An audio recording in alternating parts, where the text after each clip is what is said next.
Today is June 18th, and this is a regular meeting of the City Council for the City of Trinidad. Will you all please rise for the Pledge of Allegiance? I pledge allegiance to the flag of the United States of America and to the republic for which it stands, one nation, under God, indivisible, with liberty and justice for all.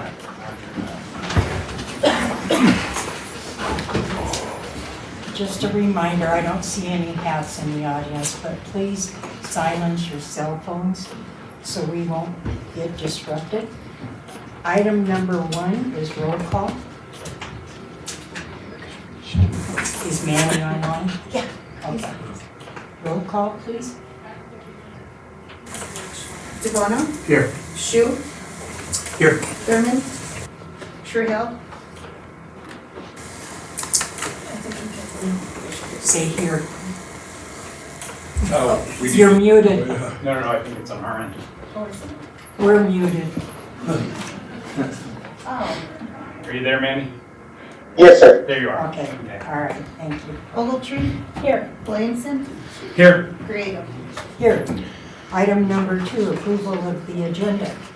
Do I have a motion to approve the agenda as listed, or do I have any amendments or corrections? Mayor, I have a motion to remove item 8H, which is a temporary permit application filed by Colorado Liquors, because 8G is intended to be postponed.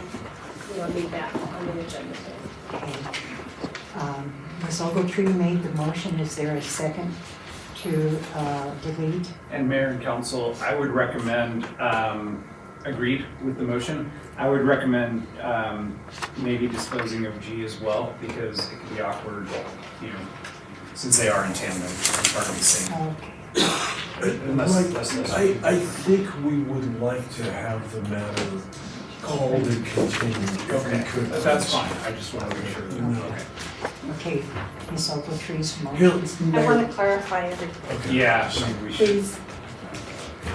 So, item 8G is just for City Council to set a public hearing for the transfer of ownership filed by Colorado Liquors LLC.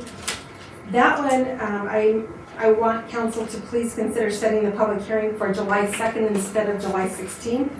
Remove the temporary permit application, item 8H, and that's the only changes to the agenda. Let's see. The only proposed. Thank you. Aaron, would you like to amend your motion for the change of the date? Is that Sure, is that good that I can do that? Yes. Okay, all right, so I would amend the motion to include additionally to reset the date for 8G to July 2nd, 2024. Do I have a second? Second. Call the vote on the amended approval of the agenda. Williamson? Yes. DeBono? Yes. Trujillo? Yes. Ogletree? Yes, Shu? Yes. Griego? Yes. Item number 3, policy items and staff reports. There's nothing listed. Is there anything? None tonight. Okay. Item 4, petitions or communications, oral or written. This is a public comment section. It's intended for you to tell us what you want us to know. It is not intended for dialogue between City Council and the presenter. So just to keep that in mind. It's a 5-minute time limit. Mr. Downs is our unofficial timekeeper, or official, one of them. Yeah. He will warn you in 1 minute. There's no one. Okay. No petitions and communications. Item number 5 is the consent agenda approval. The consent agenda approval is item 5A, approval of the regular meeting minutes of June 4th, 2024. Approval 5B, approval of bills totaling $2,043,256.42, and approval of payroll from the date of June 8th, 2024 through June 21st, 2024. Do I have a motion to approve the agenda, consent agenda? So I'm sorry. moved. Second, Second. call the vote, please. Trahell, Yes. Ogletree, Yes. Williamson, Yes. DeBona, Yes. Shu, Yes. Griego. Yes. Item number 6A, new hotel and restaurant liquor license application filed by Busy Bee Operations LLC, doing business as The Hive at 228 West Main Street, Suite B. The meeting is now open. Mr. Downs? Thank you, Mayor and council members. I am asking that this matter, as the hearing has now been opened, I'm asking that this matter please be reset for July 2nd for the hearing on the liquor license application. You have before you Krista Franks, and I'm sorry. Jonathan Todd. Okay, great, thank you. Hi, good evening. And they are in agreement with this. I sent an email earlier in the day. I am needing to get more information to council in support of this application. As are they, they're aware of what is needed. And so I would ask that this please be reset for July 2nd. Thank you for consideration. So I need a motion to continue the public hearing to postpone it until July 2nd. Do I have a motion? So moved. Second, Second. call the vote, please. Ogletree, Yes. Williamson, Yes. DeBona, Yes. Shu, Yes. Trahell, Yes. Griego. Yes. Item 6C, annexation, Love's Travel Plaza, annexation number 6C. Sorry, I don't have my paperwork in order. Apologize. 6B, annexation, I'm sorry, Love's Travel Plaza, annexation number 1. Item 6B1, public hearing, petition for annexation filed by U.S. Properties West Incorporated for the Love's Travel Plaza, annexation number 1. The hearing is now open. Mr. Mason?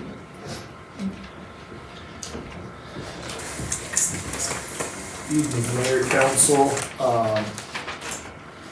So this is for the annexation. I'm going to present over items 6B and 6C because this is a series annexation. We have to do that for continuity reasons.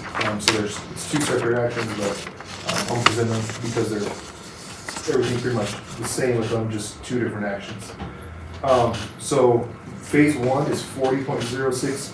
Or annexation 1 is 40.06 acres. It's located north of Trinidad Industrial Park.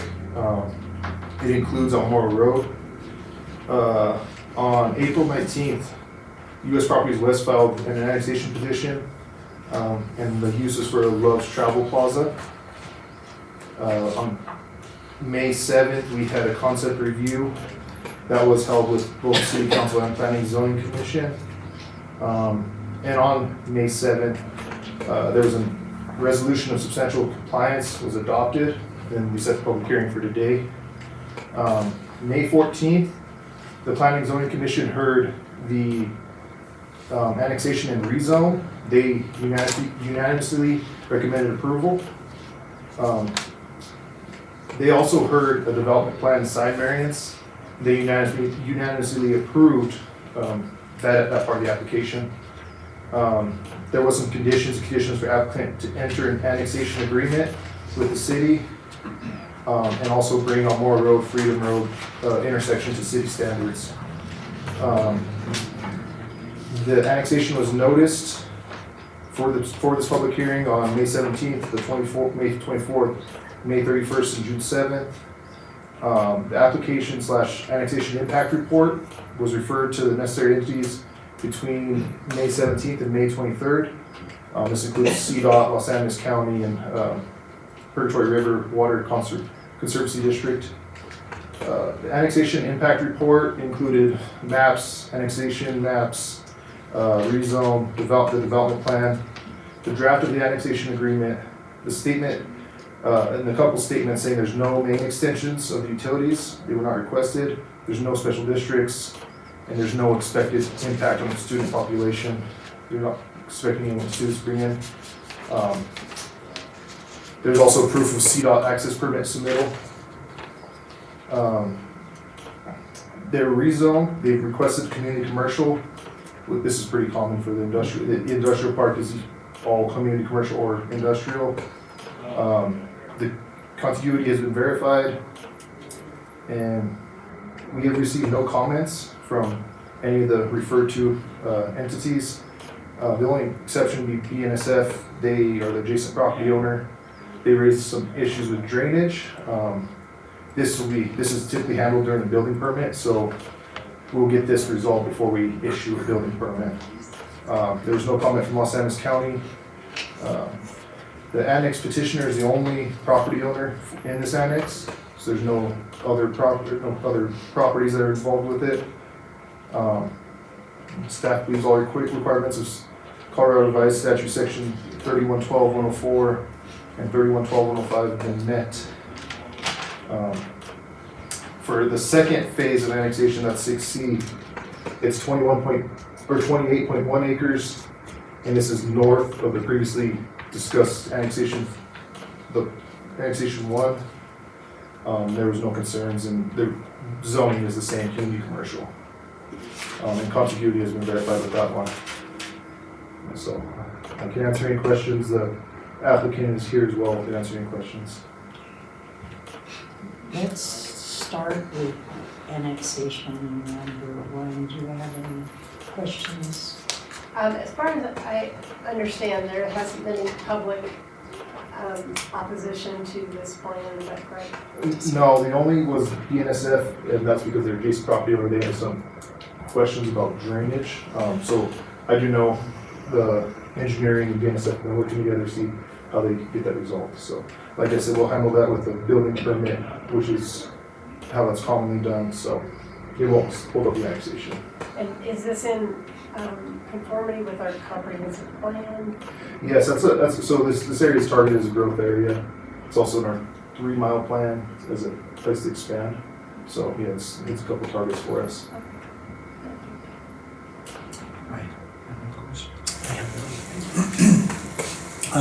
You mentioned there's no special districts in there. That's to say there's no special districts in the land that you're annexing, correct? That's correct. I don't know who the appropriate person to address this question is, but how does annexation of this affect special districts that exist within the city, such as the Trinidad Urban Renewal Association, potential school district, the ambulance district, and the like? What happens with those? So I know the application was referred to the school district and was referred to the ambulance district as well. So then we haven't heard any comment from them. But as far as Tura, I don't really know. I don't know the boundaries of Turner. Is it tangential to? It is, if I may, Madam Mayor, it's the city. So if the city expands, this is just kind of like, my inclination, but it would be now this annexation also. And it's the boundaries of the city of Trinidad. So at some point with the annexation of Tura, it'd have to go before that board to include that? No, I don't believe it would require their approval. They just have the incorporated boundaries of the city of Trinidad under their purview is how that would go. Michael Herman. Do you want me to Oh, yeah. chime in too? I'd like to defer to Michael. So typically, it's dependent on each of you have agreements with each of your districts that operate in the town. So if their agreements state that they are consistent with the city limits of Trinidad, then they would be absorbed. If their IGAs don't state that, they would have to take their own actions to incorporate the property. Like for instance, the school district might not benefit because it's a gas station, right? There's no new students being in there, but they could benefit from property tax.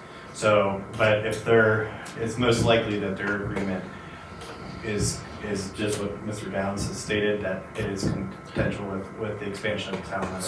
So if it isn't specified in the agreement, it's something they could take action on in the future. There's nothing prohibiting that. Correct. Okay. And then with Torah, the city boundary and limits are, so when the city absorbs property, it's Okay. it's how it's written. Thank you. Yep. I have no other questions. I just have a question. There's somewhere in all the readings and the material that we've been given on this annexation, I saw something where it says that it was just gonna be water and sewer, but in this last packet of information, it's water, sewer, gas, and So it's water, No. sewer, and gas. electricity. Electricity is provided by San That's Antonio. San Luis County. Okay. Okay. Do they pay extra they won't pay extra tariff? No, they will not. Not only did the annexation. But they will be responsible, who will be responsible for the lines going out to that property? So there's no extensions. They're just tapping onto existing. Okay. Yeah. So they're gonna have service lines, just like a normal house or house Okay, would. and gas as well? Yes, sewer, water, and gas. Okay. And then power is provided by San as well. And I saw somewhere in this paperwork that the city's gonna be responsible for El Moro Road on that one section. Yes, we'll have to, that'll have to be dedicated to us. It'll be a public road in the city of Trinidad. Okay. And we did request that the intersection of Elmore Road and Freedom Road, where there will be a lot of, that's also the intersection, it's gonna be kind of a four-way because if you're headed, or to the north, will be the Love's, entrance. So kind of, we were asking that they'll bring that up to, city standards, that intersection at least, because it's, Mr. Yerman. Sorry, and just to clarify, I'm sorry about that. This Elmora Road though is CDOT right away up to the intersection. yeah, it's. So where they are going to tap on all the mains is going to cause quite a mess in that intersection. Right. And so the annexation agreement that you'll see at second reading, they're going to do an overlay, because I believe the sewer's 14 feet deep in, so they're going to have to cut back the road quite a bit to even get down there. So they've agreed to doing an overlay to make sure that the new intersection can heavy, Who's the, the annexee. okay, Plus. So that'll be in your annexation agreement that'll come in the second reading, is that they will replace the intersection, but then to the west is CDOT right away. yes. So as you come down the exit Right. ramp, so CDOT, and that's part of CDOT is under review as part of their exit. Okay. Sorry. Appreciate it. Councilman Trujillo, you have. Oh, I'm sorry, I forgot about you, Manny. Do you have any concerns on the public hearing? No, actually I don't. Thank you. No questions. Thank you. All right. There being no further concerns, the hearing is closed. Item 6B2, resolution setting forth findings of fact and determinations regarding the proposed Lowe's Travel Plaza annexation number 1. Do I have a motion? So moved. Second, Second. call the vote, please. DeBona, Yes. Ogletree, Yes. Shu, Yes. Williamson, Yes. Truhill, Yes. Griego. Yes. Item 6B3, first reading of an ordinance annexing certain territory to the city and setting a hearing date for consideration of said ordinance at 6 p.m. on July 2nd, 2024. I need someone to introduce the ordinance. I'll introduce. Is there a motion? Is there a second? Second. Call the vote, please. DeBona, Yes. Truhill, Yes. Ogletree, Yes. Williamson, Yes. Shu, Yes. Griego. Yes. Item 6B4, public hearing, amending the zone map by establishing the zone classification of certain land annexed into the city of Trinidad to community commercial. The hearing is now open. Concerns, discussion, presentation? Nothing? Okay. No, no, and no. Okay. Then the hearing is, I'm sorry. Does the public have, I looked, I didn't ask formally. Does the public have any concerns regarding the annexation of this 40.06 acres? There being nobody to speak, the hearing is closed. Item 4A. I think I'm on track here. First reading of an ordinance amending the zone map by establishing the zone classification of certain land annexed into the corporate limits of the city and setting a hearing date for consideration of said ordinance at 6 p.m. on July 2nd, 2024. Do I have someone to introduce the ordinance? I'll introduce. Is there a motion? So moved. Is there a second? Second. Call the vote, please. Shu, Yes. Trahell, Yes. Ogletree, Yes. Williamson, Yes. DeBono, Yes. Griego. Yes.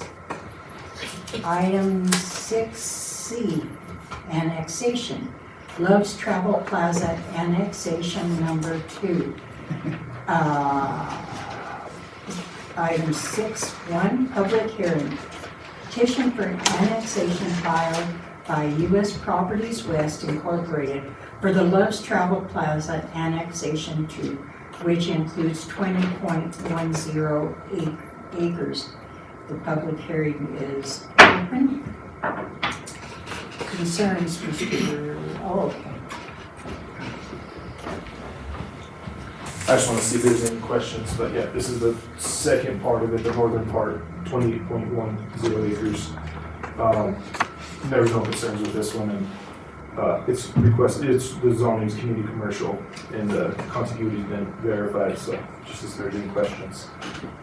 So it's identical to It's- annexation. Yeah, everything's been All done the just same, applies in to series it. with it, yes.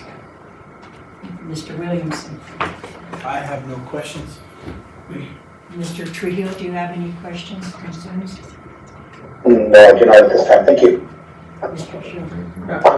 I have to ask you on the annexation, on the Elmore Road, you said we're gonna be responsible, how far do we take care of that road? So like Michael said, this CDOT right away goes to the intersection, and then we have to take over at the intersection to the rail right of way, for the most part, so. Okay, so It's just gonna be that it doesn't go any intersection. further than that. We have, That's what I was asking. yeah, Yeah, and we have Freedom distance. Road as well, so we're just adding that, pretty much that intersection. yeah, that's why I was saying that, I kinda figured that's where you would go to. Yeah. Okay, thank you. No questions. Mr. Trujillo, I forgot, did I? Yeah, yes. Okay, Yeah. apologies. Any concerns from the audience? Hearing is closed. Item 6C2, resolution setting forth findings of fact and determinations regarding the proposed Love's Travel Plaza annexation 2. Do I have a motion? So moved. Second. Second. Call the vote, please. Ogletree, Yes. Shu, Yes. DeBono, Yes. Williamson, Yes. Trahell, Yes. Griego. Yes. Item 6C3, first reading of an ordinance annexing certain territory to the city and setting hearing date for consideration of said ordinance at 6 p.m. on July 2nd, 2024. I need someone to introduce the ordinance, please. I'll introduce. Mr. DeBono introduced. Do I have a motion? So moved. Is there a second? Second. Call the vote, please. Trahell, Yes. Ogletree, Yes. Shu, Yes. DeBono, Yes. Williamson, Yes. Griego. Yes. Item 6C4, public hearing, amending the zone map by establishing the zone classification of certain land annexed into the city of Trinidad to community commercial. The hearing is now open. Anybody? No comments? No. Okay. Hearing is closed. First reading of an ordinance amending the zone map by establishing the zone classification of certain land annexed into the corporate limits of the city and setting a hearing date for consideration of said ordinance to 6 p.m. on July 2nd, 2024. I need someone to introduce the ordinance, please. Introduce. Is there a motion? Yes, I'll make the motion. Is there a second? Second. Call the vote, please. DeBono, Yes. Shu, Yes. Trahell, Yes. Ogletree, Yes. Williamson, Yes. Griego. Yes. That was less painful. Yeah, well done, well done. Item 7, unfinished business, we have none. Item 8, miscellaneous business. Item 8A, special event permit application, malt, vinous, and spirituous, filed by Brick City Roller Derby at 204 South Chestnut Street. Is anybody here? Yes. Okay. Any questions? I do. So I'm just trying to understand, is the roller derby going to happen at Fort Wooten? Yes. Please Okay. come forward. Oh, sorry. That's okay. Yes, it's at Fort Wooten. We've done it there a couple of times. And what is your name? I'm sorry. My name is Thomasia Smith. That's all I have. Mr. DeBono? No. Mr. Shu? Mr. Trujillo, do you have any questions of Ms. Smith? I do not. Mr. Williamson? Just for a matter of public record, unless you've reviewed that and have no concerns. That's correct.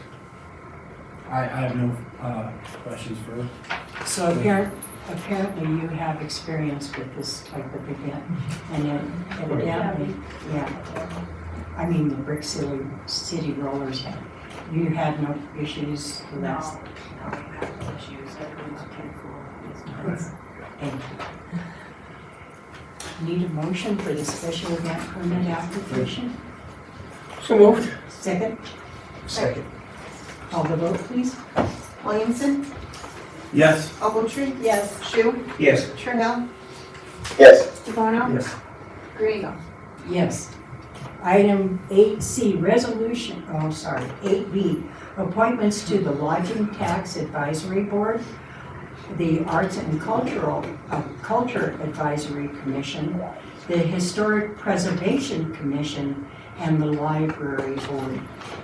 Are the names of those individuals in our minutes? If it's not on the agenda. Somebody please It's, read. I'll read it, Mayor. Please, thank you. Arts and Culture Advisory Commission, for 3 vacancies. We have 1 applicant, Tony Vasquez. For the Historic Preservation Commission, with 2 vacancies, we have 1 applicant, Matthew Neff. Item 3, Library Advisory Board, we have 2 vacancies, with 1 applicant, Julie Morris. And item 4, Lodging Tax Advisory Board, 1 vacancy, with 1 applicant, Ashley Ryan. Thank you. Do I have a motion to approve these appointments to each respective board? So moved. Is there a second? Second. Second. Call the vote, please. DeBono, Yes. Williamson, Thank you to those applicants, yes.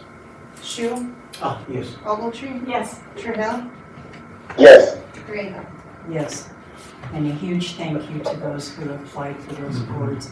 You know, the qualifications that you all presented to us is pretty amazing, and I know that you will do a great job for us. Thank you so much for volunteering. Item 8C, resolution authorizing expenditure of marijuana revenue received by the city of Trinidad It is for the first quarter of fiscal year 2024, of year 2024.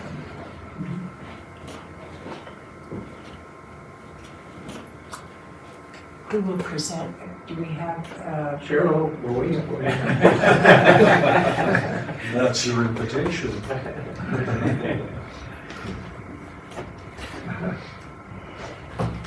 Good evening, Mayor and Council. Tonight we'll be discussing the first quarter 2024 marijuana sales tax. First quarter yielded $281,894. In your packets, you received the requests from staff. Staff's requests total 65%, which is $85,731. And all staff is here to support their requests. Did everybody have a chance to go through them, and do you have any questions? We'll start. Mayor, if I may, Yes. just wanted to highlight one of the items in the request. There's $25,000 to do remediation of some of the homes on our ADO. So we've priced it out. We're hoping we can get certainly one home removed. Some of our nuisance homes, we're assessing that now, and we'll bring that back to council. But we're hopeful we could maybe even get 2 or 3 of our derelict properties taken care of with this funding. So this stems from conversations we had over early spring, and I just wanted to point that out. I think it's very important that we're moving forward with doing what we can from the city side to make our community beautiful. So just wanted to specifically highlight that request for you. Thank you, Mr. River, because it was a subject of discussion several months ago, and I think it's important. Mr. Williamson, do you have any questions? Do you want to go by line item, or do you just want to have questions regarding whatever you prefer? I have, okay, thank you. I wanted to ask about the Santa Fe Trail Festival expense there. So it's my understanding this will be covering the actual expense that the city incurred, right? Yes. So first off, I want to say that was, and I know it's been mentioned here, but I think it was a really great event, a real feather in the cap of everyone who participated in that. So thank you to everybody that worked so hard to put that on. I have some experience as to what that takes. It's a lot of work. I think it's a good expense and well worth the money spent there. I've heard feedback directly from several business owners that thought it was a great festival and great turnout. So I think it's something that's well worth the money. And it's not about this expense necessarily, but is there plans ongoing for potentially how we may cover that in upcoming years? How will that work into budgets going forward? And Mayor, Council, let me just kind of explain the whole picture of the expense side of Santa Fe Trail Days. It cost the city about $77,000 for the event total. However, as you can see, almost $22,000 of that is coming out of marijuana revenue. We received about $7,800 in ticket sales for the rides. So when you think about anywhere between $1 to $5 per ride, that's a lot of rides that our kids enjoyed. We also received a little over $11,000 in sponsorships, which offset our cost for the bands who performed as well. We had already budgeted last year. You all authorized $10,000 that we had intended to give to the chamber to put on the event. So that money was utilized as well. So the remainder of the money after that revenue comes from this $21,000 and then lodging tax to supplement the rest. So I just wanted to kind of explain the funding and how this all works. But again, $77,000 was what the total amount was, but we were able to offset that considerably. No expenditures, and Cheryl can correct me if I'm wrong, out of the general fund for this. So lodging tax and this marijuana request are making up the difference in the cost to put on the event. Actually, there are expenditures in the general fund. It would be staff's overtime, but the offset would be the $10,000 that was supposed to go to the chamber. Thank you. So the 77 is not deducting any revenues that we got. That was the overall cost to put on Okay, so taking the 11,000 out, it, and the 7,800 rides, Okay. yeah. plus what people garnered in sales tax for Yeah. merchants downtown. We won't recognize that till July and August. Okay. July would be the lodging tax if we had increased hotel stays, and then general sales tax for June is recorded in August. Okay. Do you have any other questions, Mr. Williams? I have no other questions concerning further expenditures. Mr. Oh, I'm sorry. Sure, go ahead. I just would like to compare, we do fireworks every year, and the fireworks cost about $35,000, a little between 30 to 35, and that's a 20-minute show. And this, Right. out of pocket, or out of tourism fund, $44,000 for a 2-day event. So I think it was money well spent. Good point. Thank you. Mr. Trio, do you have any questions about the marijuana money expenditures? No, I don't have any questions on it this time, but I really like where the allocations are going. I just wanted to express my opinion on that. Everything looks like it's going to things that we need right now that are a necessity, and Santa Fe Trail, just as a proponent of it, it was a great event, and I think it was a great way for us to spend and return something to our community. So that's all I got. Mr. Shu? Mr. Ruger, on the ADO demolition Yeah. expenditure there, Yeah. are we gonna be using the marijuana all the time for that? Or, I mean, that shouldn't be on marijuana, that should be on our capital construction, shouldn't it? Mayor, Councilmember, I'm glad you asked that question. That is correct. So we talked last spring, and this is just the first phase of it, but this was something that we wanted to get going as soon as possible. The council directed staff to look at least 1 or 2 properties this year. So that's where this is coming from. But going forward, we don't intend to bring marijuana requests for this type of remediation. That's not a good use of it ongoing. That's what I was gonna ask Steve, when the numbers are in for the second quarter, marijuana tax revenue, will some of that money be used for continued renovation? So, Yeah. Yes, it will. Hold, please. Can we use capital funds for demolition? We hadn't ever put it in capital Well, fund because we couldn't use it how would for we that. have it used for? I mean, what would it be? Capital funds is for capital projects. Well, that's kind of a capital project to get rid of those houses, to make the land better. Well, so capital would be something that we would assess a value to depreciate. But I think that the answer to the question is, as we formulate the 2025 budget, we will look at funding opportunities to put in the correct line item and bring to you all to consider that. But for this year, this is really the only opportunity we're looking at to begin our process of dealing with the ADO. I don't anticipate bringing other requests for funding for that type of work in 2024. Thank you. I don't know if this is getting too far afield, but do the owners of the property, do they have any responsibility for the cost of demolition? So, Mayor, Council, that's a great question as well. Yes, we would pay for the costs up front for the demolition after giving them legal notices, really a huge, tremendous opportunity to remediate the issue or take care of the problem before we would even get to this point. But yes, we would be able to bill the property or lien the property for the cost of the actual demolition. Okay, good. I don't have any other comments. Sorry. Don't be fixed. Well, I'm Mr. Trujillo asked me a question, so I'm trying to get him in line, trying to keep you in line. That's right, it's hard to do. Thank you. I just have just a few questions. On the police department for the Lexipol implementation is subscription. Will that be an ongoing expense, or will you filter that into your budget, Chief? How are you? Let me pull up, I have the wrong thing pulled up here. There will be an ongoing expense. Okay,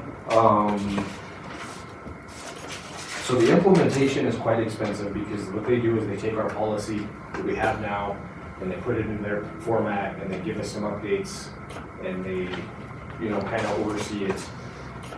Annual fee for the policy would be $12,947.55 a year. Upfront, what we're paying for is them to implement in tiers, so the most prioritized policies will start going in, and then they go down to more important policies as you get into it, but they start with the highest. And basically what they do is they manage it with Colorado-based, law enforcement-based lawyers. They work hand-in-hand with CIRSA. There's a lot of agencies in the state that are using it. We still have control of it. We still have to say so on what policies and stuff are in there if we want to change something. But once we want to make a change, they'll look it over and say, yeah, you don't want to do that, or that's great, but you should add this or that, stuff like that. So they're having people that are constantly looking at it. They're also making sure that state mandates and Senate bills and House bills are being paid attention to versus policies. We had a lot of change in the past few years on what we were told we had to have in policy. And it's a very tedious task for myself and Kim or anybody else in the department to keep track of all that stuff. So this is very helpful to us to maintain good policy. And this little amount of money now could save us in the long run versus some lawsuits or anything like that. so there's gonna be a savings, I'm assuming, on workforce. It could, yeah. I do spend some long hours working on policy, and we would basically have somebody telling us this is good, this is not good, you should update this, you should update that, Okay. as opposed to where we really shouldn't have to look at it anymore ourselves in doing it. We're gonna be paying them to do it. And Mayor Council, I think it's less about us doing it versus them. They have the expertise, and this is a best practice in the police industry. Many municipalities are going down this route because of the significant changes that happen in state law, particularly that affect us. We can't always be abreast of all of those things and be on top of those things. And the last thing we want is a policy that conflicts. So this will ensure that we're always up to date on our policies. The other thing that the acting chief and I have been in discussions on is we want to make sure our policies are published, except for things about terrorism and confidential things that we don't want out to the public. But the bulk of our SOPs, we want to make those available to the public so they can understand how we respond to various situations. I don't have concerns about it, I just didn't know what it was. I read it in the description, but I just wanted. And to answer your question about budgeting for the annual subscription, we will do our best to try to work it into the general fund budget. Okay. And I already have some ideas on what I would move or kind of change. I mean, it kind of goes into training as well because they offer a daily training bulletin on your policies that requires your officers to go through and do the training on it and read the policy and all that stuff. So we can we have some wiggle room there on some budgeting stuff for training and things like that. So kind of forward thinking for next year and beyond. Okay. Thank you, Jeff. I had a question specific to it, if I may. With some of the improvements we've had to the fire department, police department, I know it's affected, I forget what the rating is for a city that affects insurance rating? The ISO rating. Yeah, does this have any effect on that or something similar to? Mayor Council, no, it would not. The ISO rating is specific to the fire department alone. Okay. If you ever use this job, you can come work for me, you know why so. Been around the I block. think there's not too many people that know that. Insurance servicing. Okay. Yeah, I know, right? No, I'm kidding. So, no, I have no questions on that. Thank you. Thank you. I have a question for you though, Mr. Rupert. Sure. So if we use marijuana money for the ADO. Yeah. So I'm assuming that once that property is cleaned up, Yeah. then we have a lien on it. So this is, I guess, kind of a general question regarding budget as well. Sure. So if we garner any revenue from the sale of that property, what fund does that money go into? Well, it probably, I'll yield to Cheryl, but it'd be general revenue, no specific fund. But it could potentially be a policy of the council to put that right back into a program where we can use it to remediate other nuisance properties. So that is certainly a discussion we can have. So maybe we can extend our initial $25,000 in an idealistic sense, make it go a lot further should we get our revenue reimbursements on this.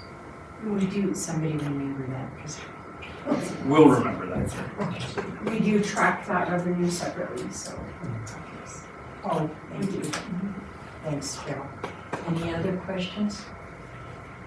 Okay. Call the vote, please. Oh, I'm sorry. I didn't know. Motion to accept the resolution for the expenditures of marijuana revenue. So moved. Second. Second. Call the vote, please.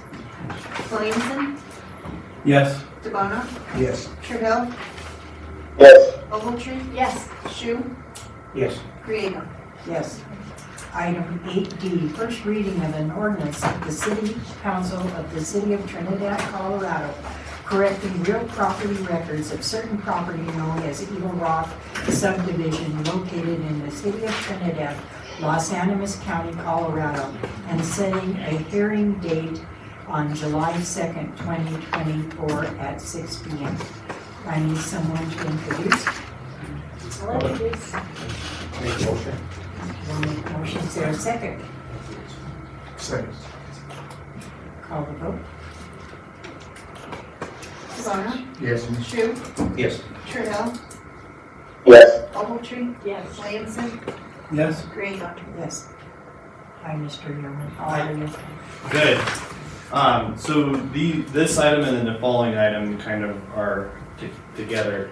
I was commenting this morning or this afternoon when I got here, there are very few things I haven't seen and dealt with in my years of city planning, and this is one of them. This is a defaulted subdivision that started in 2001. It actually had, over the course of 6 years, multiple serial annexations before the previous developer, Dryland Pacific, defaulted.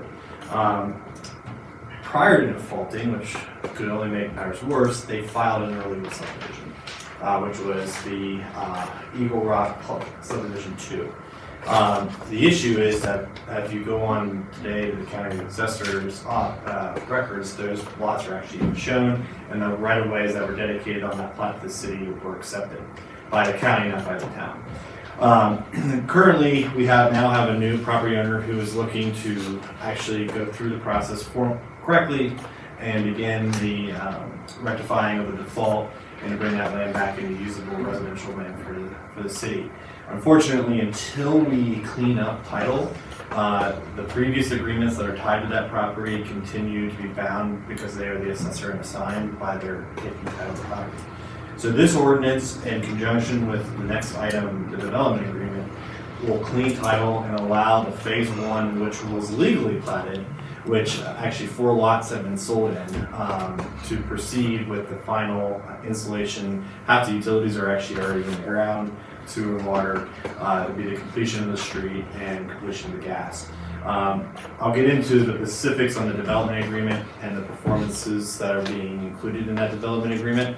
But for the ordinance, what's important for the council to understand is that the new development agreement will be, once recorded, if you take action on that tonight, will be referenced in this and will replace the previous development agreements that were in place, naming Duran Ventures as the responsible party moving forward, as well as asking the county to correct the property records and to remove the platted lots, and to also, basically the ordinance is stating that the city did not accept those right-of-ways because they were never completed per the land use code. So this will clean the title and allow the developer to proceed, as well as the execution of the development agreement, which I'll touch on it at the next topic here. But certainly can answer questions about both at this point because they kind of tie together. Any questions? Erin? The diagrams that are attached to the AE subdivision development agreement, I was trying to figure out, is that what the Duran? Yeah, so is planning to do? if you, so they actually have submitted their plans. Let me see if I can pull. So the issue we have, and again, like I said, this is very unique to, this is kind of the first time I've ever had to deal with this, because you actually had a developer who, this is the legally recorded plat. So the lots along Peach Street, these actually are these have houses on them, and they were built and they were sold to different property owners. So typically, my course of action would be that you would null and void the whole first phase as well because it defaulted. The issue though is that you had transfer of property. So if you can't erase this from the property records. These were sold. There are 4 owners out there that enjoy their house, so we're certainly not going to do that.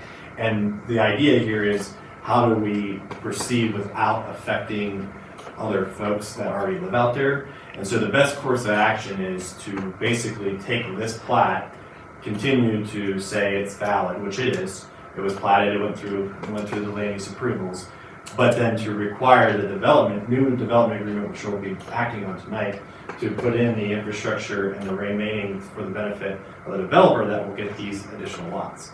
What its problem is that beyond this plat, prior to default, Dryland Pacifics went into the county without city approval and approved and platted all of this. So there's about 60 more lots that they platted, and the city has since created tax IDs for those lots. What the ordinance that you're considering tonight is telling the county recorder is that those lots are invalid, that the city is not accepting any of those dedications, and that, basically giving the developer the green light to come in and actually file a land use application if they want to do that. But again, this is what's legal. This is what the development agreement is going to deal with. So in that development agreement, you'll see the requirements to put in the remaining infrastructure, as well as the Saddle Road bypass, which I'll get into here in just a minute when we talk about the development agreement. But they'll have to either post a letter of irrevocable credit or a performance bond, just like any per the code, to complete the infrastructure in here before they can sell lots. You lost me in good. This is like I said, this is one of the this one, there's 32 documents attached to their title commitment when they took property. So this ordinance is undoing 6 years of bad city planning, in my opinion. So they aren't right at this time proposing anything for that formerly illegally platted part of the subdivision. No, and in fact, they can't. The issue is that they can't even begin the public process of filing an application because of until this is taken care of. Yeah, because they don't have a clean title. I understand. So Michael, what is the approximate time element of the rectification and correcting the property records? So the 10 days after you file this order, 10 days? 10 days, we'll notify the county prior to that. But I think I will be going up there with Mr. Mason to explain to the clerk and recorder what this ordinance says, because I think they're going to have to do some unraveling themselves because they've assigned tax IDs to those properties. But I think it's important that the biggest issue is that there's right-of-way that was dedicated to the city in that plat that you did not accept. There's actually a park space that currently, I don't know if the current developer has different plans on that potentially. There's a big park parcels, there's some drainage places. There's a bunch of stuff in the plat that it's just a field right now, but technically, if it was really a plat, you guys have a park that you guys have to take care of. But you don't, because it was not correctly done, right?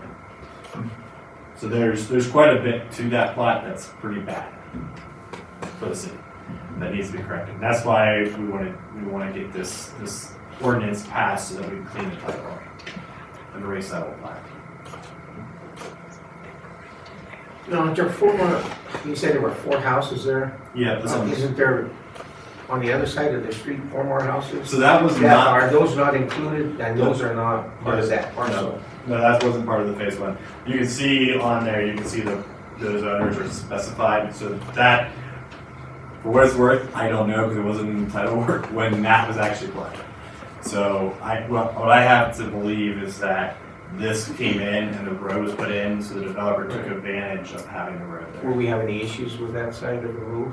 No, and in fact, this portion, the city has been maintaining and accepting it, so. That's what I Yeah. So those houses are not part of they won't be any part of the Duran construction? No, and in fact, the importance of this is because you have, so it's really there are lots on the other side of the street that are affected. What we're effectively doing is ensuring that those property owners aren't affected by segregating this agreement to just deal with what's remaining here. And again, the developer understands that this is an essential part of them being able to proceed. You good? Yeah. Let's start with Mr. Trujillo. Do you have any questions? Yeah, I don't know if I've posed this question in the past, but so the existing properties that are there, they're not going to be affected at all. Their lines are going to be solid. Correct. The existing houses, the infrastructure, the sewer, the water line, the gas line, the electric lines are all in place. So, and the next action that you're taking to do the development agreement is for Wahota Way. I'm sorry, I didn't. What is it? What is it? Wahatoya. Thank you. I'm not going to try to say that again. That is really what the agreement is doing, and there's already sewer and water already out there, so it's putting in the curb gutter, road, sidewalk, and gas. And with the new plating on there, is there any existing easements that will be affected, or anything that's out there, or will those all be erased if there isn't? So that's a great question. So there is no additional platting, so there's no new platting. The only plat that is valid is the filing 1 phase 1, which you probably can't see, which is this plat. I don't know if I can help you out here. Is that so it's the issue. Sorry, the issue at hand though is everything south of that plat. That was actually recorded. So to answer your question, the issue at hand is that plat, when it was illegally recorded, actually did create easements, right-of-ways, and park space. That is an issue for town because you never formally accepted it. So what this ordinance does is tell the county that plat is invalid and none of those dedications were ever accepted by the city. Okay, thank you. Yeah. Mr. Williams. So, Michael, thank you for your time here. I appreciate your professionalism. City Council is interesting in the sense of it really, it's a system that exposes lay people to be the final say, vote, whatever, on stuff that a lot of times I'll admit is past my professional understanding. I mean, I can read these legal descriptions all day, and we are trusting that when you say it doesn't affect current landowners, we believe that. But I guess what I'm asking is, there's been a lot of questions tonight that are concerned because we're undoing a mistake that happened, right?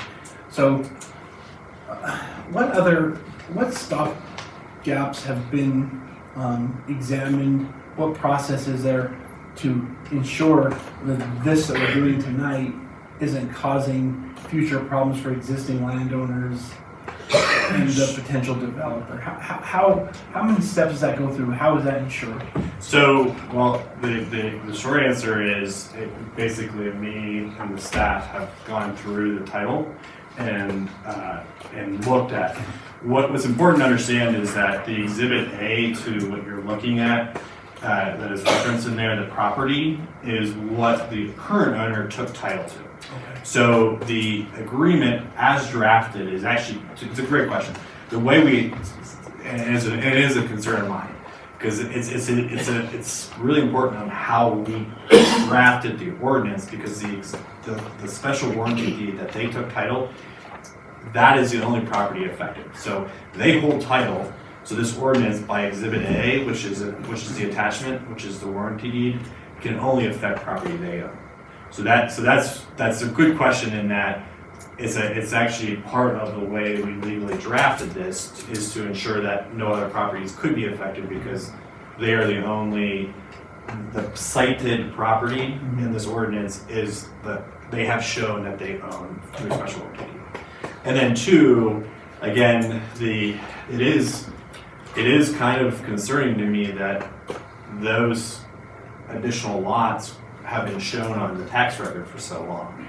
And what I will tell you is I don't have experience in having to deal with, because we don't control the county assessor and we don't control the clerk and recorder, but we have the ability, we do have land use control, right? So we will have to work with the county to clear this up and declare their tax rolls.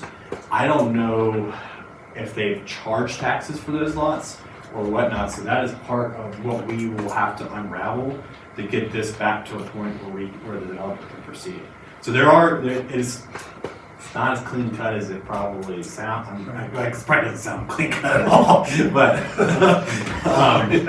but again, it's part of that.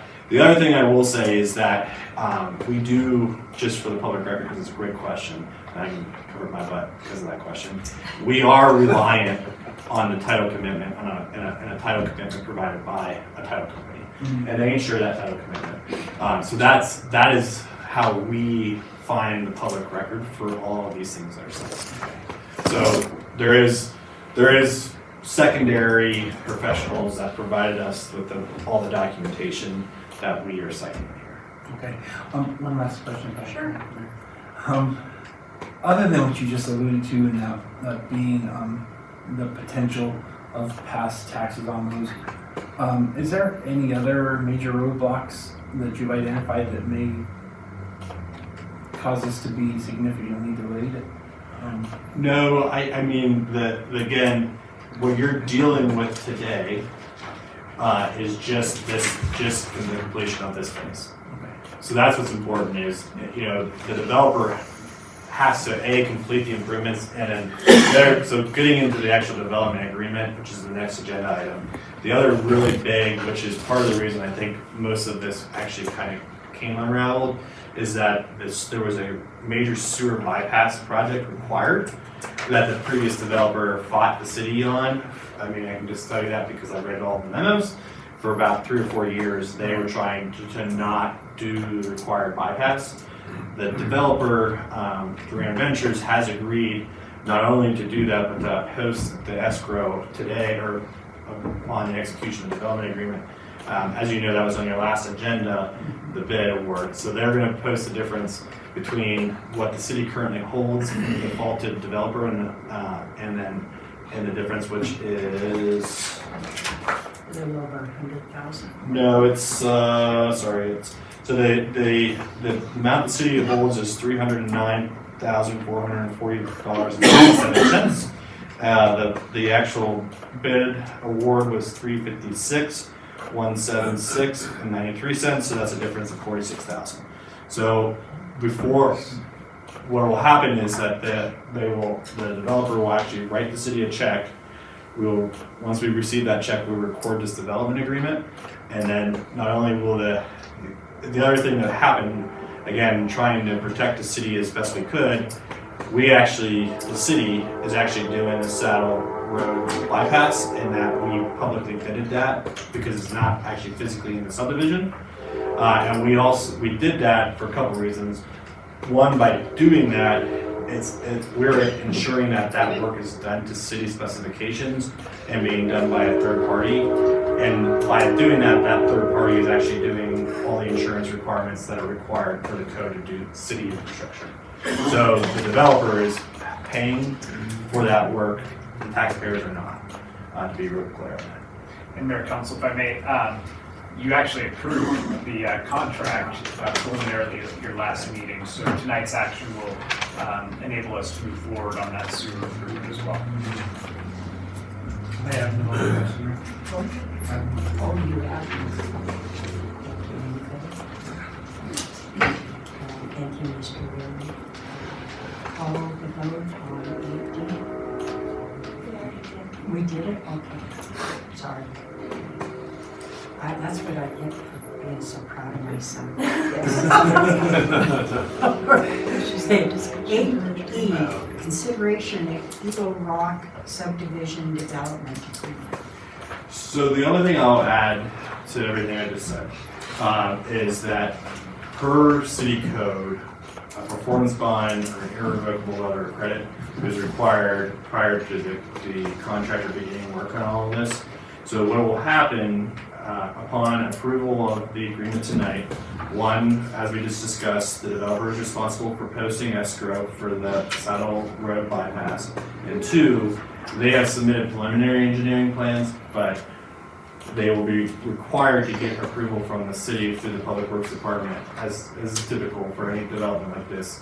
And they also have to provide, which they have done preliminarily, engineered estimates for the performance bond or revocable letter of credit. Prior to beginning work, they will post that, just as the previous developer did before default, so that if anything happens, we're protected and can complete the work as necessary, as was originally intended, but didn't happen. So that's what this development agreement, and then the last really important thing is that this development agreement now replaces all the formal development agreements that were in the past. So any new development of the property, and the next application will have its own independent subdivision improvements agreement moving forward with the new owner. On the houses and that are gonna be, sorry. That's okay. On the houses that are gonna be built in that, they're gonna be the contractor or who building them or whatever, or who's ever done, are they gonna be responsible for the taps, the water taps? And I mean, even though we're putting in a sewer, they have to be tapped to the lots? So I will responsible for that. believe you guys are gonna because there's no road there, what they will do is, and I think there's already a couple out there, but they will bring the tap to the meter at the time of construction of the mains or prior to the construction of the road. And so that we don't have to cut the road or the sidewalk. Right, that's what I was kind of concerned, is if we're gonna do that, then we don't wanna cut it out. And the good news is that these properties are already platted, right? So we'll know the location of those taps and where they're going to. They'll bring them to the property. Mr. Williams, do you have any questions on the development agreement? So, in part 13, the performance bond irrevocable letter of credit, that amount is still forthcoming, is my understanding, right? Correct. Okay. Yes. Other than that, Mayor, I have no questions. Mr. Trujillo, do you have any questions on the development agreement? I do not. Okay, do you have any other questions? You know, I just wanted to, I'm sorry I didn't mean to interrupt. No, Never no, mind, no. I was thinking that we already had went around, so. No, that was that's just okay, that. we got, the seniors have to speak. Because it's just like, just. That's right. Okay, no problem.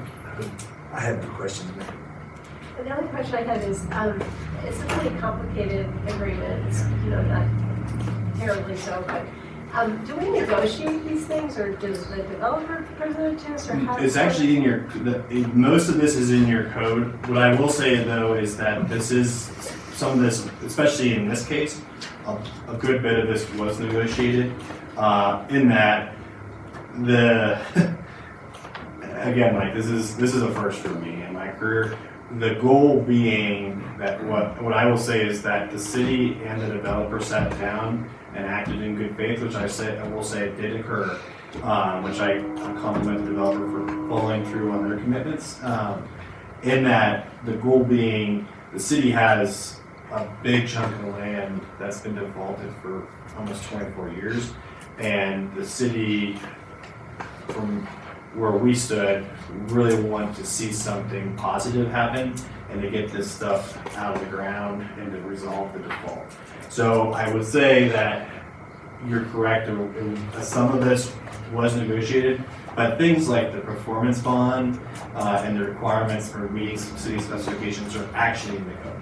So where there was a little bit of negotiating for the things that were ambiguous, like the Saddle Road bypass, for instance, those types of things required us to work directly with the developer to come to something that was amenable. Well, thank all involved.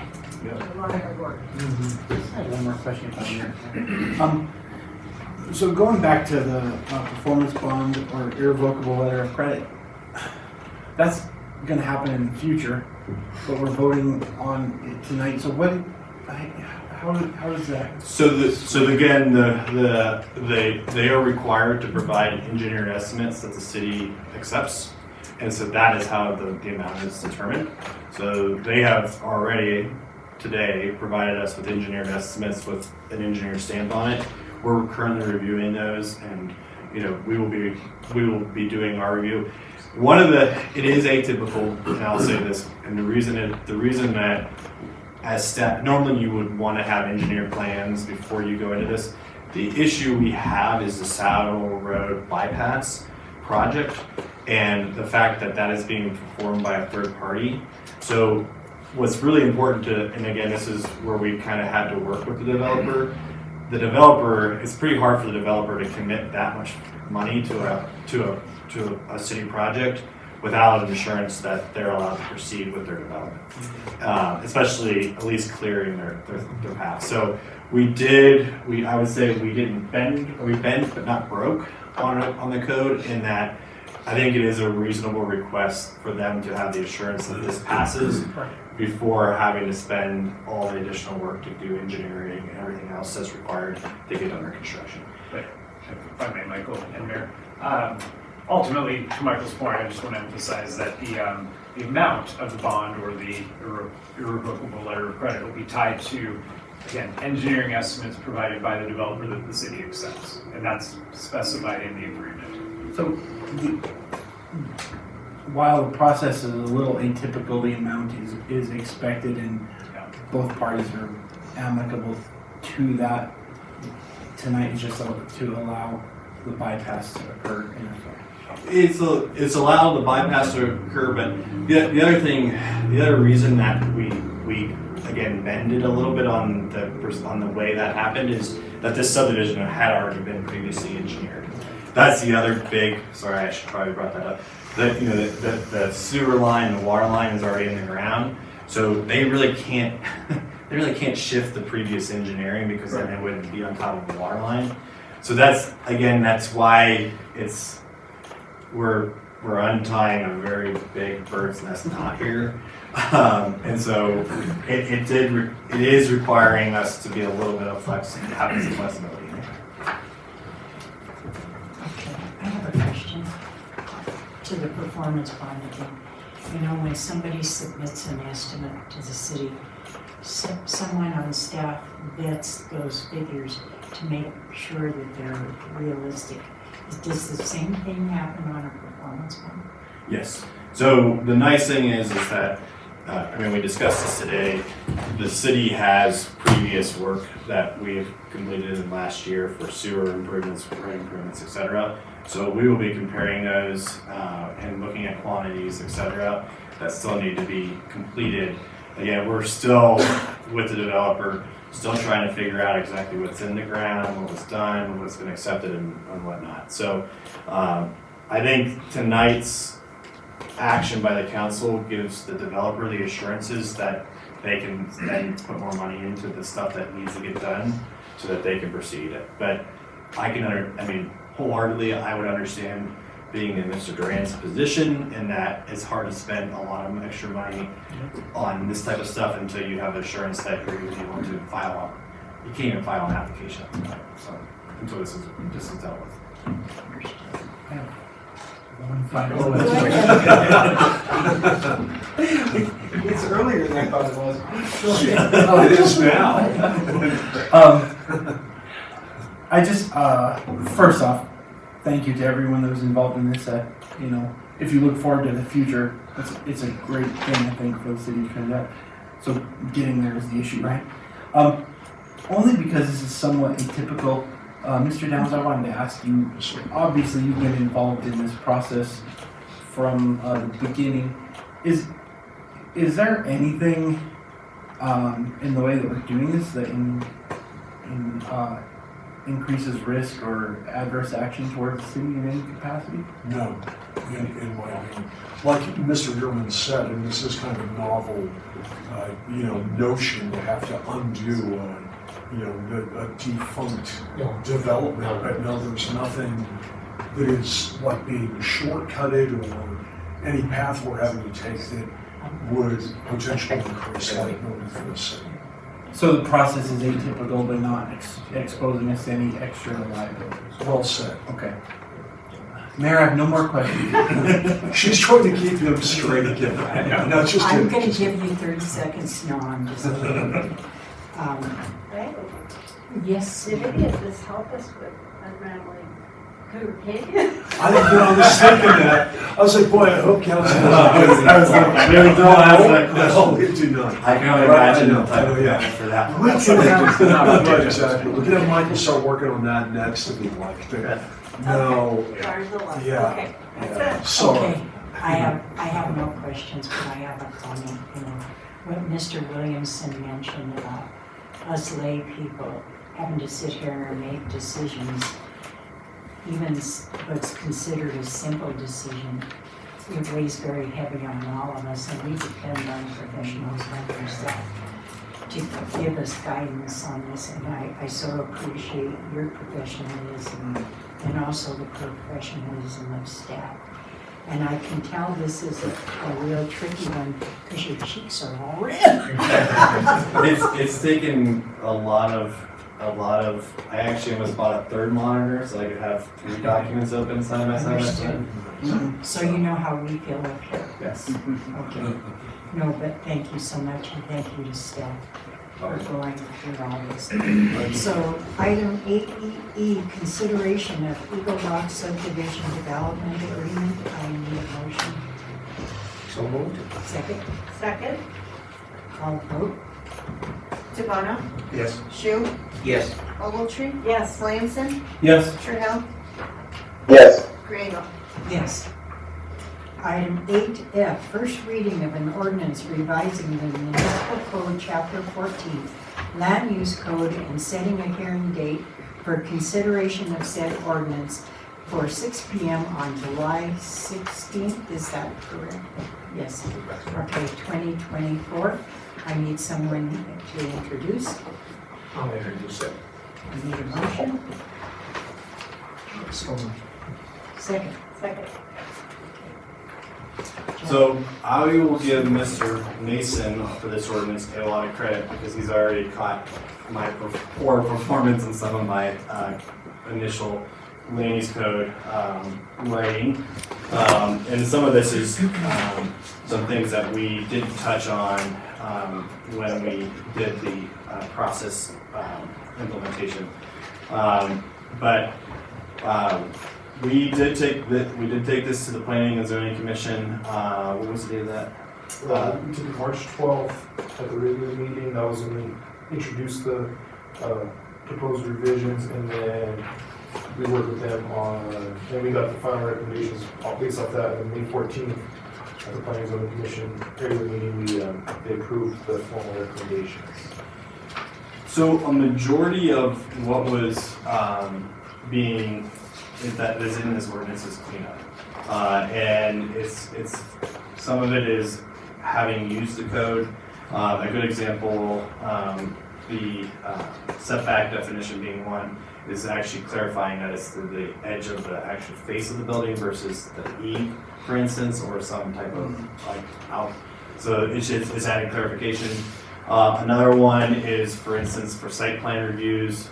We've had a couple applicants that had to come in for limited impact review for commercial, but it's the permitted zoning uses. The planning commission has kind of looked at me and been like, what are we reviewing? And I'm like, good idea, we should probably fix that in the code. So that some of it has been on using the code. And then the biggest chunk of what is in here was actually something that really wasn't even on my radar when we initially touched the code, which is all this subdivision exemption language. And the importance of the subdivision exemption is twofold.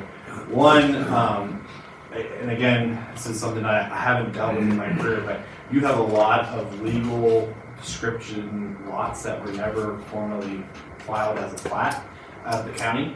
And so by state statute, when a surveyor actually goes out and does a boundary plat, they must file that plat at the county. And because it's a subdivision action under statute, they are now being kicked to a full planning commission meeting where it's like, someone just hired me to create a plat for their lot. And so these types of subdivision exemptions allow the city to sign off administratively, the city manager, or just like adjusting a lot line between two lots they might own. Those types of actions that are not full-blown subdivisions are adding in, which basically wasn't in your code. Well, really the only thing you had was the ability to do boundary line adjustments, but you didn't have any substantial changes to the plats, you didn't have recording of boundary line plats, etc. And the other big thing about that is that there's a parkland dedication if you get kicked to a subdivision. And so can you imagine if you're just replatting your lot that you own and all of a sudden you're subject to parkland dedications from the city. So so subdivision exemptions are exempt from subdivision regulations, but do give the city administrator, the city, a chance to review the plat prior to being recorded. So there'll be a city manager sign off on all of those plots. So that's a majority. And then the final one, which was a, not the final, but the other really fun one that we unraveled, was that the Corazon Trinidad Historic Preservation mixed use and residential districts never had actual descriptions in the land use code. So you have the actual historic preservation district, but you don't have those two other zone districts actually described in your code. So the Planning Commission came up with definitions for both those zones, as well as, which was news to me, we, through the process of this portion of the code amendment, untangled I guess there was a previous action that actually went to the voters on historic preservation guidelines. And so that actually repealed any architectural guidelines. So by going through those previous ordinances and by the history, I give the Planning, Zoning, and Variance Commission a lot of credit with being able to school staff a little bit on pointing us to the previous things that had occurred in the city. We were actually able to clean up that those historic guidelines are actually not mandatory, but they are per that ordinance. But they are in effect if you want to have a historic tax credit application, or if you want to do a what can't I think of it? The landmark. So if you want to have a locally keep eligibility, you have to follow those guidelines. The last one I think is a very minor one, which is allowing, the other big issue with setbacks is allowing an 18-inch encroachment to setbacks for eaves. And the importance of that is that you have a very rich historic architecture, and can you imagine not being able to put an eave on a beautiful home because your house was built in 1920 and you now have to fix your roof line and you have to now stick it up against that. So it's keeping with the architectural character. It's pretty common in historic communities like Trinidad. We have the same code provision in Salida, for instance. Did I miss anything else? I don't know if this is pertinent to the discussion of it. When are you moving to Trinidad, Mike? Oh boy. I hope my fiance isn't on Zoom. Because that would be a deep part. I have no She's question. not. She's not. I can guarantee you. But it's not to say that I'll go tell her. You have no questions? None. Thank you for your explanation. Yes. Mr. Trujillo, do you have any questions? No questions. Have you hit happy hour already? No. Okay. Mr. Shu. Kind of updating, when's the last time we really had this updated?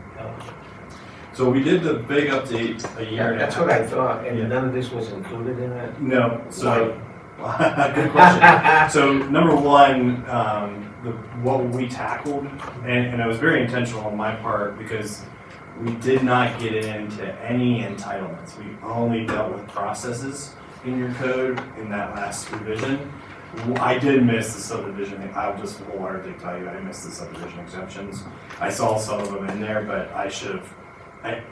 Again, the plating and the statute thing, we ran up against that in Edward Jones after they adopted that. And I was like, that's a big mess because they shouldn't have to go through a full public hearing to file a boundary line.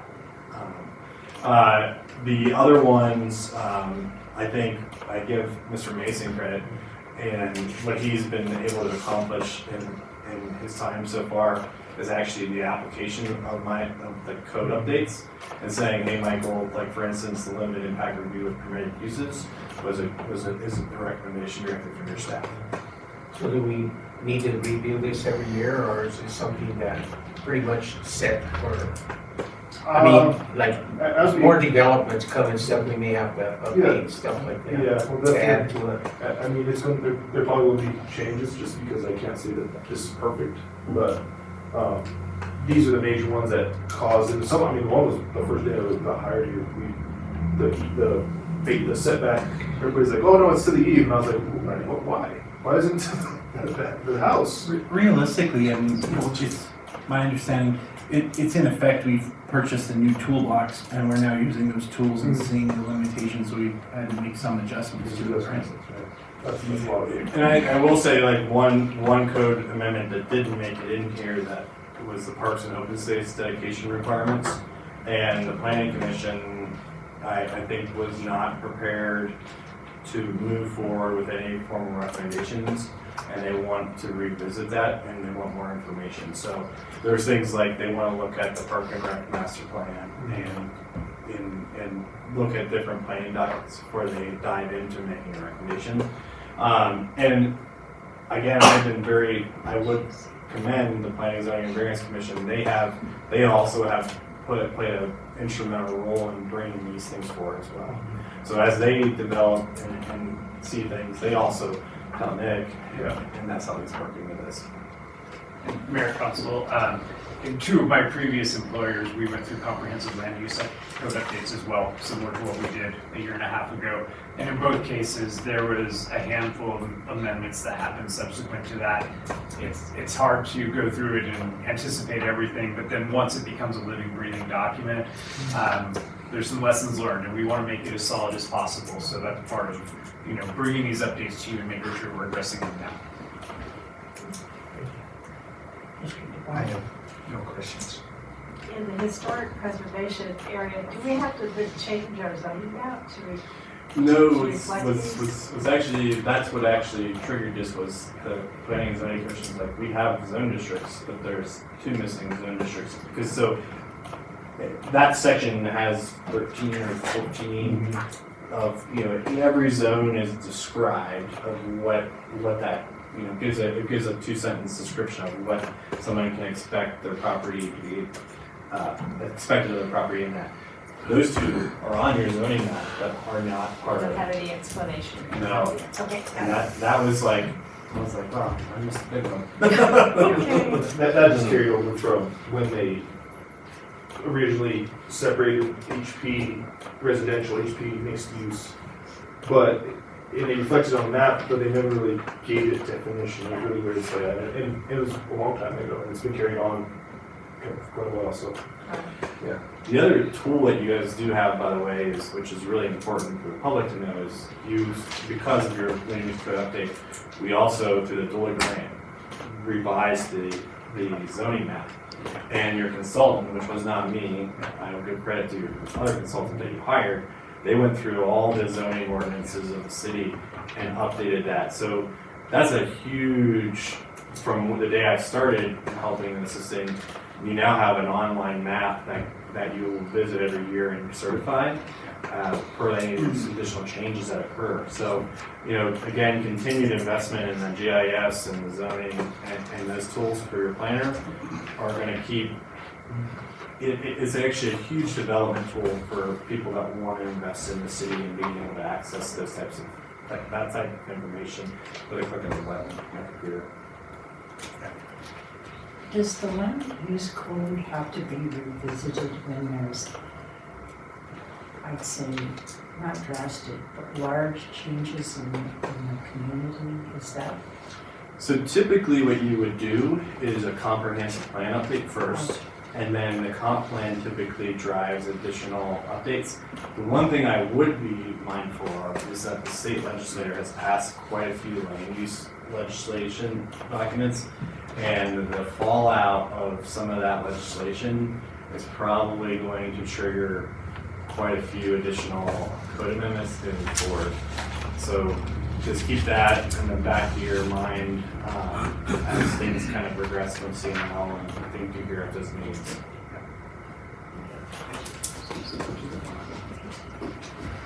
Thanks.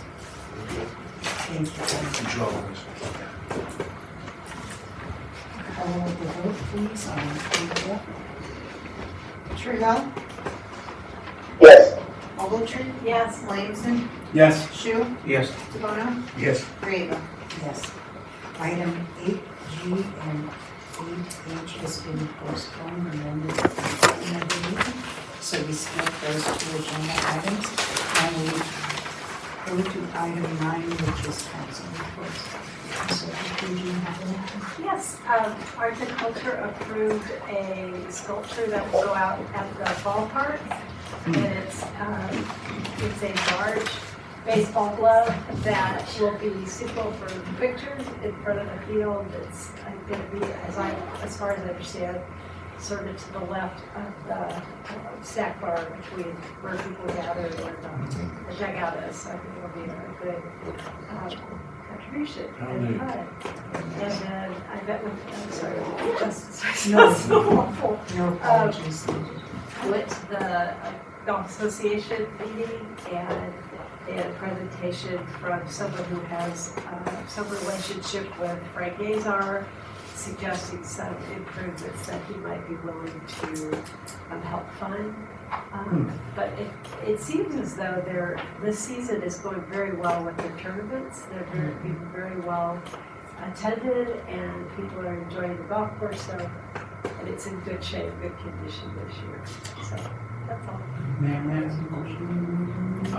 The sculpture, is it bronze or? No, it's made of concrete and rebar, so it's a designed piece of sculpture made out of concrete. And the gentleman who presented is a very accomplished sculptor in concrete. He's done all sorts of work for zoos and creating animals. And, so it's going to be, I think, a sweet thing. The kids can sit in the pond. Oh, cool.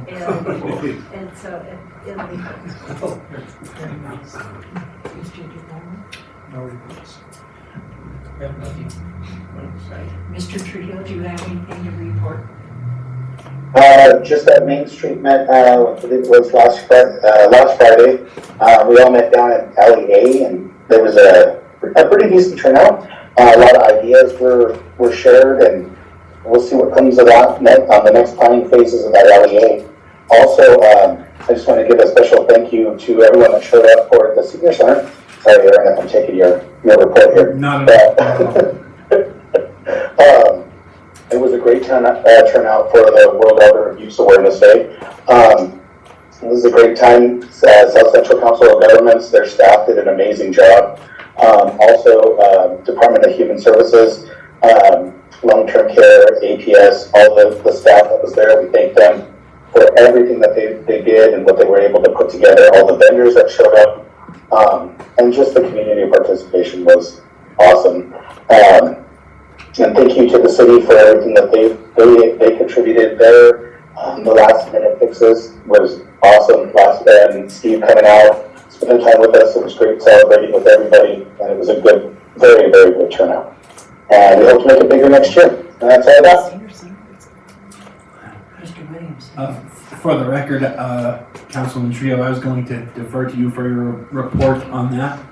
I did attend the Senior Center re-grand opening, if you will. It was a great success, and thank you to everybody that put it on. I think it's just such a wonderful amenity for elders of Trinidad, and I encourage anyone that's eligible to use it. It's a great place. It was a good day. I did highlight to some degree the importance of COG, South Central Council of Governments, which I'm fortunate to be a part of. They perform a lot of value add to the city of Trinidad. We do have a website. It doesn't do the organization justice to show their involvement in the city, but they do a lot of important missions. That being said, I'm not sure how many have been aware, but we've been without the financial director for some time there, and Brian Blasey has been doing 2 jobs, and quite well, I may add. Grateful. We're excited that term of doing 2 jobs may be coming to an end, so that's a good announcement. Also, we are upcoming to a TPR meeting. I believe it's the 25th. That will be in conjunction with a board meeting for the South Central Council of Governments. Obviously, the TPR meeting is going to have a lot of bearing on the $5 million that we have allocated for Exit 14. So, 4th of July, correct, yes. So, Mr. Ruger, I imagine the city staff at some element will be there. Yeah, we're planning to have the crew there. Okay. Where is it? And it will be in Walsenburg. Thank you, Mayor. If you plan on attending, I may travel.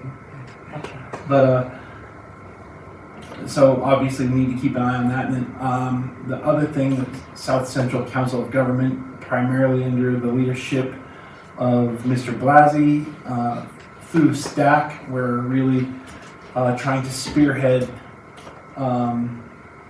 the legislative addition of an additional TPR, which will ensure that we don't lose our voice as a transportation region in CDOT. I think that's really important, and anyone that can become educated on that, TPRs and CDOT, I think that you should, and support the creation of an additional TPR. It'll help us retain our voice while ensuring others get their voice through an additional TPR. So that's my report. Thank you.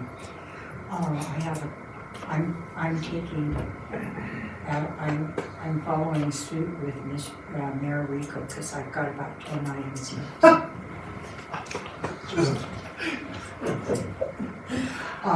I'm glad Mr. Herman mentioned about the housing initiatives at the state level, because I talked to Representative Winter last week, and he was explaining to me how many pieces of legislation has gone through on housing. So I asked him if he would be willing to come to a council meeting and explain to us and give us information about that legislation. So if it's okay with council, we don't need to vote on it, but just if it's your consensus, you think that would be beneficial. Like a work session? Yeah. Maybe even a regular, so there's more people here that understand and listen. But if it's okay with you, I will extend an invitation to them. And thank you, Mr. Williamson, for standing in for me Saturday. I was out of town and I'll be unable to attend, but I will be there next year. I am the liaison for the Lodging Tax Advisory Board, and even though Ashley couldn't vote, she was there and she was giving a lot of good information. But what's very interesting to me, who is the marketing? What's the vision? Destination IQ? No. VistaWorks. The marketing vision. VistaWorks. VistaWorks. They changed their name Oh, recently. they did? What is Now it? their destination. Yeah. Okay, I'm sorry, well, it's a good thing I asked. But they made a presentation at the beginning of the meeting, and it seems like the work of the Lodging Tax Board, Advisory Board, and Destination, the new company name, is working, because we were told at that meeting, the Google searches for Trinidad are up 42%. Wow.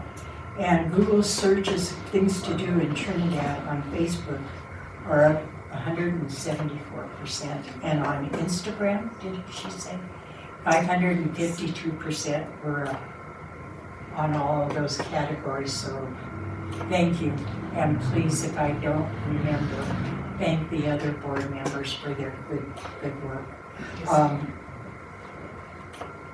Walmart is having a grand reopening. If anybody hasn't seen that store, it's beautiful. It will compete with any big metro area Walmart. It's very well designed. So they're having a pretty big celebration that if any of council could attend, it would really be nice. I've asked for a proclamation because I think people need to understand the benefit of having a store like that in our community. It's June 28th at 9 o'clock. They have so many things planned for that day, so if you can, please. I talked also with Marcy Keys and Jeremy Machoni from Keep Trinidad Safe, and it seems like I've been told that Raton, and you talked to the city manager of Raton. Yes, sir. Yeah, and it's unique, but there's a possibility of having some kind of regional cooperation between Raton and Trinidad. Raton's getting a treatment center, and Marcy told me that there's a couple of areas in the country, not very prevalent, but areas in the country where two states combine forces and run or yeah. So we might want to consider talking to Raton and see if there's something based on, I'd like to staff's input on that as well. And last but not least, tomorrow, the Juneteenth celebration is at Los Niños. It's from 11 to 6. So if you can make it, go out there. Mr. Kennedy is, and the other, I don't know the other people involved, but they put a lot of effort into this celebration. And it would be nice if it did turn out. And that's it. It was 10 feet. Pardon? It was 10 feet. I'm sorry, Kennedy. That was 10 items. Six. Yes, 9, 6 and I improvised. I added, thank you, that's not. Reports, item 10, reports by city manager and city attorney. Thank you, Mayor. I only have 8 things, or until Les grabs the cane and drags me. That's right. I'll be quick, but just some very important things I wanted to highlight tonight. So first and foremost, speaking of the Lodging Tax Advisory Board and their works and efforts through Destination IQ now, please go to visitTrinidadColorado.com. We've actually asked them to update that, and we've incorporated all of our Trinidad True Outdoors website content into that. So Trinidad True Outdoors is no longer a thing, and we've moved past that. So visit TrinidadColorado.com is where you can get all information about events, outdoors activities, all consolidated, and they've done a spectacular job. It really highlights our city well. Circle K, they're still working through some issues with CDOT, but they have submitted revised plans that we're hoping will meet CDOT's requirements, and we'll be able to move forward with that project, particularly to get the old Frontier Hotel, which is a nuisance property, torn down ASAP. So we're doing what we can from the city side to push that along, and we'll continue being diligent on that. I had a conversation with Linda Rose from Ecotech last Friday. Very positive information there. They're to the point that their funding is pretty much secured. You might have seen the article that was in the most recent issue of the Chronicle, but they're looking for land, there's plenty of options, they'll find it, and we're very optimistic that that's going to be something that we see in our community very soon. The Osla property, we need a better name than that, so think of ideas, but the 200 plus acres that we bought up Highway 12 last year, we're working with a consultant preliminarily to look at developing some mountain bike trails up there.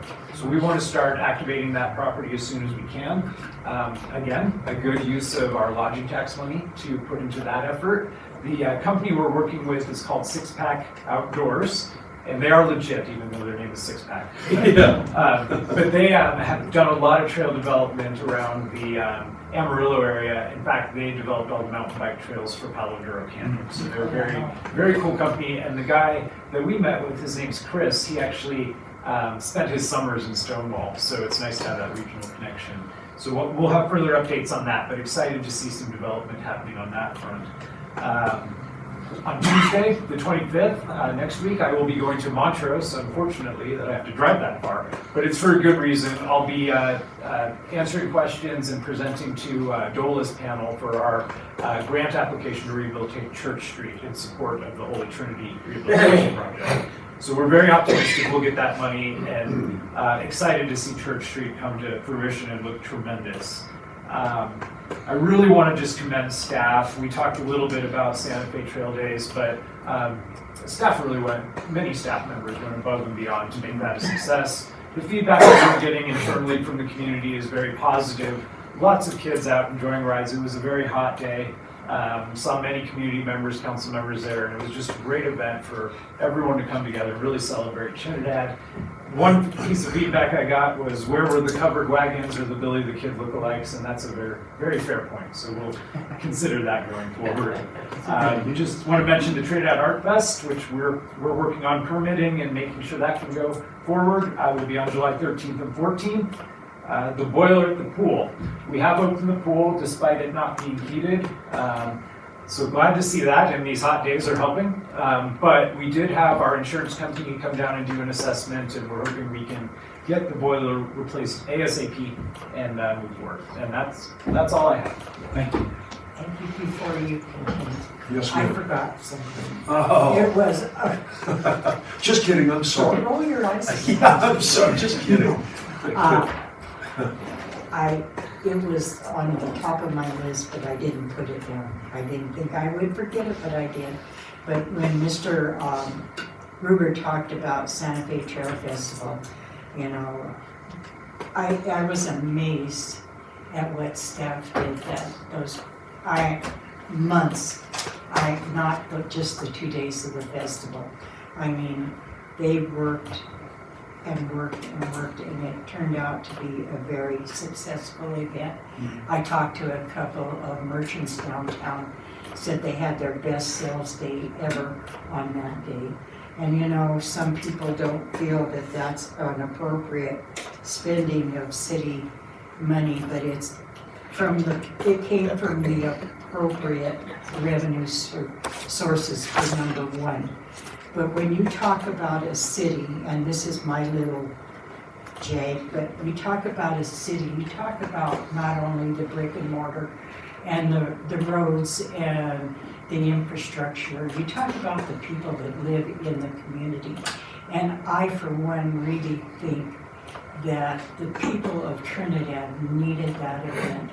You know, I think it lifted spirits. People had a great time, and truthfully, I can't thank staff enough.